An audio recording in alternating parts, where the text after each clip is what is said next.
Alright, truth seekers.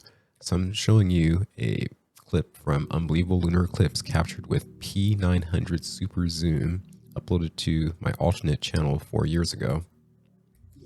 And I show you this just to emphasize how well you can zoom in on the moon.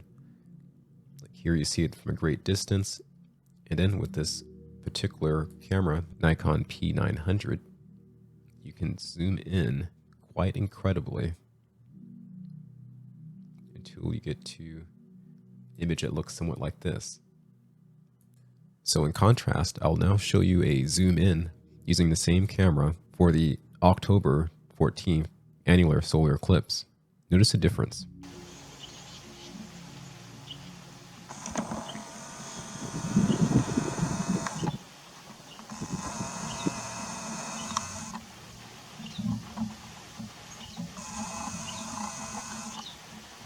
Okay, so we have this image. I'm presuming this is supposed to be the moon, and this is the sun around it. I attempt to zoom in as much as I can, but in so doing, I don't zoom into complete shadow, like what would you expect if I were zooming into this partial crescent moon. You would assume the entire field of view would be subsumed in darkness from the new moon that's eclipsing the sun.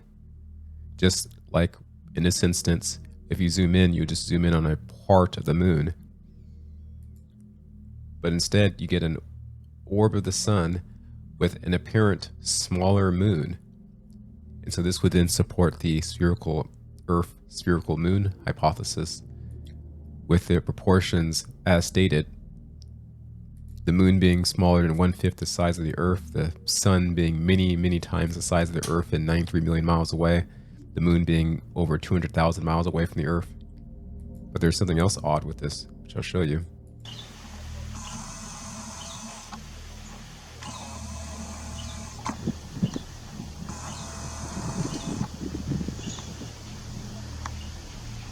So here I'm trying to zoom in as much as possible, and this is as good as I can get, using the maximum zoom of the camera. And this is during the peak eclipse.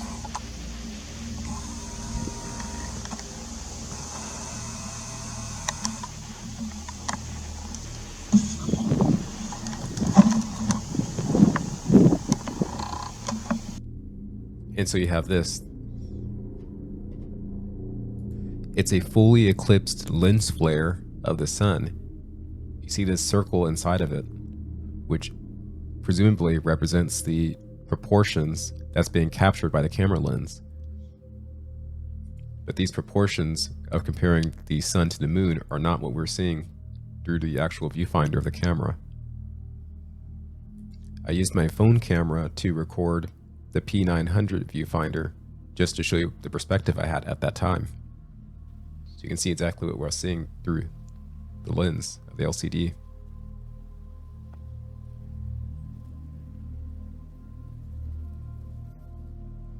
There's some other interesting visuals, which I'll scroll to show you.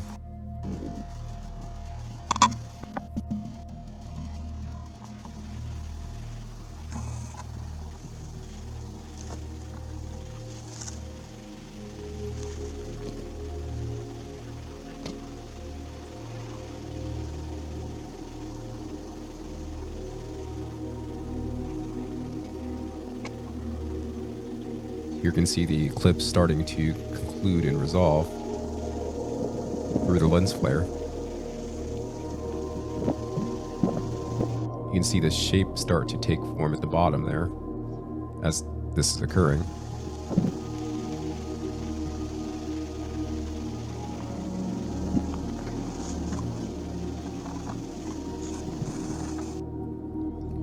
And so here we're at a perspective where we're presuming that this is the moon. Though look at these contrasts. You see a little bit of blue, a little bit of white, and that's similar to the white and blue outside the sun, which I think is a color sequence reflecting cloud cover.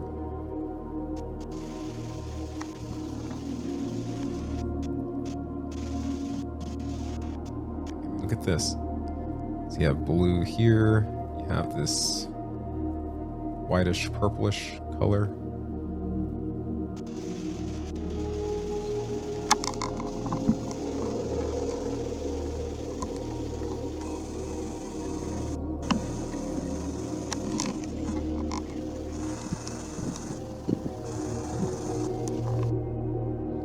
You have this shape.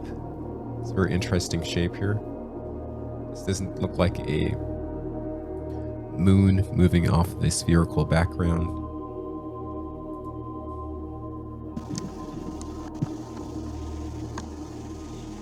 It just looks odd, like a horseshoe.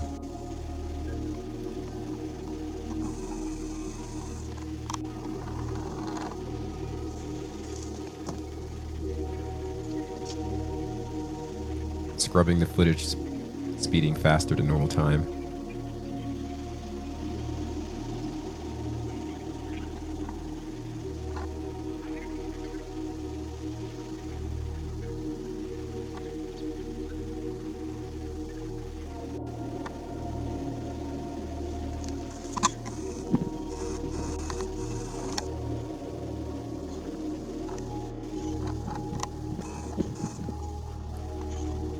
Some of these effects with the colors, I believe, are due to the fact that the camera is shooting through a bed of clouds to get this image.